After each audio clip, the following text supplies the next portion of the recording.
උස්සලා තියන්නද? ආයි අම්මින උස්සලා තියන්න. සත්‍ය කිය. සත්‍ය කිය. හායි කොහොමද ඔයාලට අද වීඩියෝ එකේ තියෙන්නේ මම හුඟක්ම ආසාවෙන් කරපු අපේ බබාගේ දෙවෙනි අවුරුද්ද උපන්දිනේ කොහොමද ගත කළේ කියන එක. ඉතින් අපේ බබාගේ උපන්දිනේ තියෙන්නේ අප්‍රේල් 22 මේ අවුරුද්දේ ඒක සතිය දවසක් වෙච්ච නිසා සතිය දවසක් වුණාම ටිකක් බිසි නිසා අපි කේක් කපන්න සතියාන්ත දවසක් දාගත්තා. අපි එදා උදේට කළේ කිරිබත් කපලා බබාගේ එක සැමරුවා. ඔන්න අත්තම්මා ගානි කිරිබත් හදලා කෑවොන් හදලා තිබ්බා එදා. අපේ ගෙදර සිරිතක් තමයි සාමාන්‍යයෙන් හැමෝගෙම උපන්දින වලට කෑවොන් හදනවා. ඒක අපේ හස්බන්ඩ්ගේ අම්මගේ සිරිතක්. ඉතින් අම්මා සතුරු දවස්වලට සතුරු දෙකදී අනිවාර්යයෙන්ම කෑවොන් හදනවා. ඉතින් බබාගේ උපන්දිනේ නිසා එදා කිරිබත් හදලා කෑවොන් හදලා තිබ්බා. මම ඔන්න ඔය වගේ ටිකක් ඒක ලස්සනට මලක් වගේ හදලා පොඩි සැරසිල්ලක් කරගත්තා. ඊට කලින් අපි බුද්ධ පූජාවක් තියලා බුදුන් වැඳලා තමයි දවස පටන් ගත්තේ. අපේ පුංචි පාටියට මොනවද ඕන කරන බඩු කියලාත් ඔන්න මම ලැයිස්තුවක් හදාගත්තා. බබා නිදා ගන්නකම් ඉඳලා ගෙදර සැරසිලි කරන්න ඕන දේවල් ටිකයි බබාගේ තෑගි ටිකයි ලෑස්ති කරන්න මම ගත්තා.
මං හුඟක් ආසාවෙන් හිටියේ බබාට තෑගි පෙට්ටියක් හදලා දෙන්න. ඉතින් ඔන්න ඒකත් මං ඉවර කළා. බබාගේ කේක් එක බබාගේ චූටි නැන්ද තමයි කරලා දුන්නේ. ඔයාලටත් හෝම්මේඩ් කේක් එක රස බලන්න ඕන නම් Bloom Favory කියන page එකට ගිහිල්ලා බලන්න. Facebook, TikTok දෙකේම ඉන්නවා. මම WhatsApp නම්බරෙත් ඔයාලට දාන්නම්. පිරිසිදුවට රසට හෝම්මේඩ් කේක් එකක රස බලන්න ඔයාලටත් ඕන නම් දැන්ම ඔයාලගේ ඕඩර් එක ප්ලේස් කරන්න. මම අන්තිමට දාපු ඕඩර් එකේ පොත් දෙකත් එදා උදේ තමයි ලැබුණේ. ඉතින් මං ටක් ගාලා ඒකත් තෑගි පෙට්ටියට දාගත්තා. මේ හැමදේම කරන්නේ ඉතින් බබා නිදා ගන්න වෙලාවක් බලලා තමයි. මොකද එයාට තේරෙනවද නැද්ද දන්නේ නැහැ. ඒ කොහොම වුණත් එයාව සර්ප්‍රයිස් කරන්න පුළුවන් නම් ඒක ෂෝක් කියලා මට හිතුණා. ඉතින් මේ කිසිම දෙයක් එයා දන්නේ නැහැ. බර්ත්ඩේ එකේ එයා කේක් එක කපන්න එනකම්ම එයා මේ කිසිම දෙයක් දන්නේ නැහැ.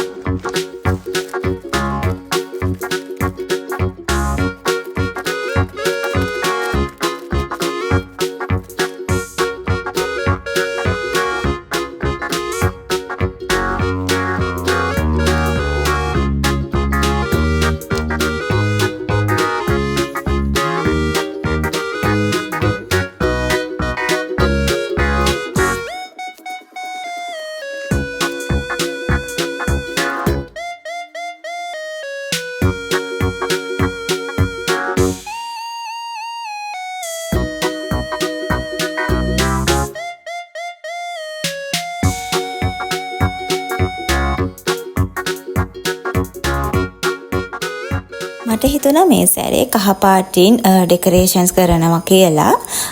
තාරාව කියන්නේ ඩක්ලා ඉන්න තීම් එකක් තමයි මම හිතාගත්තේ කරනවා කියලා. බබාට නම් ඉතින් තාම කැමැත්ත අහන්න වයසක් නැහැනේ. තාම ඉතින් අපේ කැමැත්තට තමයි මේ දේවල් කළේ. ඊළඟ අවුරුද්දේ නම් ඉතින් බොහෝ විට එයාගේ කැමැත්ත එයාගේ තීම් එකක් අපිට ගලප ගන්න වෙයි.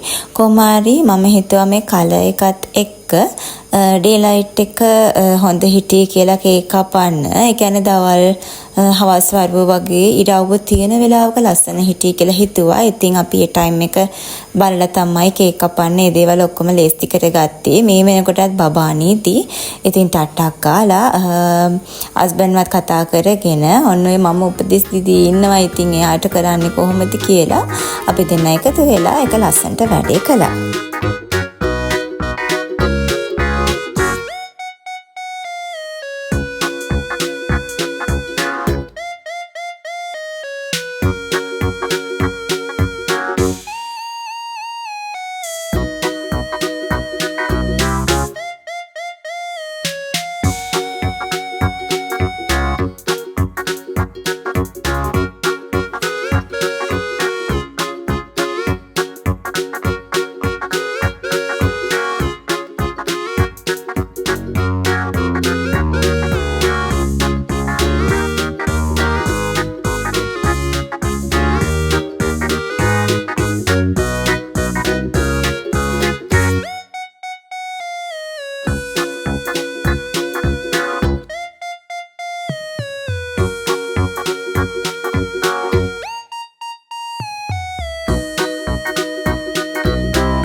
birthday to you.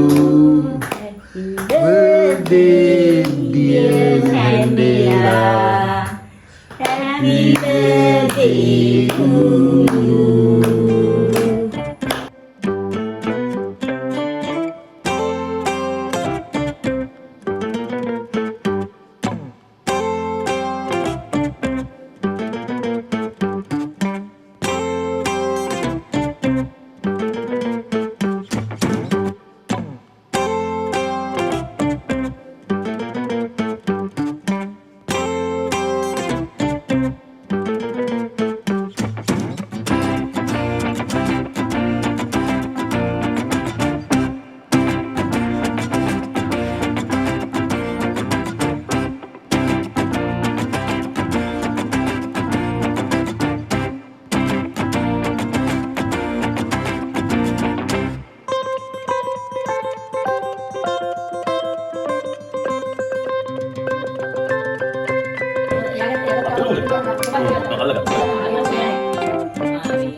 ඒකත් බිමින් තියලා බලන්නකො තව.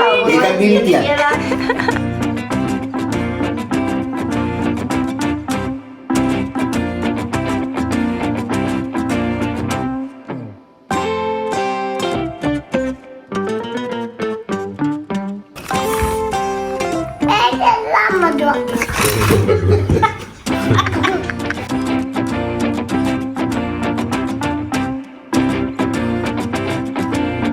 දෙමව්පියන්ට තමන්ගේ දරුවන් වෙනුවෙන් මේ මොහොතේ කරන්න පුළුවන් උපරිමයේ සීමිත වෙන්න පුළුවන්. නමුත් ඒගොල්ලන්ගේ හදවතේ තියෙන ආදරය හැමදාමත් අසීමිතයි. මේ හැමදේම කරන අතරේ අපි මේ වගේ දෙයක් කරන්නත් අමතක කළේ නැහැ. අපි පවුලකට ආහාර ද්‍රව්‍ය ලබා දුන්නා. මේව ඇත්තටම පුංචි දේවල් වෙන්න පුළුවන්. නමුත් මං හිතනවා මේ වගේ පුංචි දේවල් දරුවන්ගේ අනාගතයට ලොකු වටිනාකම් එකතු කරයි කියලා. ඉතින් අද වීඩියෝ එක බලපු උඹලා හැමෝටම බොහොම ස්තුතියි. මම ගිහිල්ලා එන්නම්. සුබ දවසක්.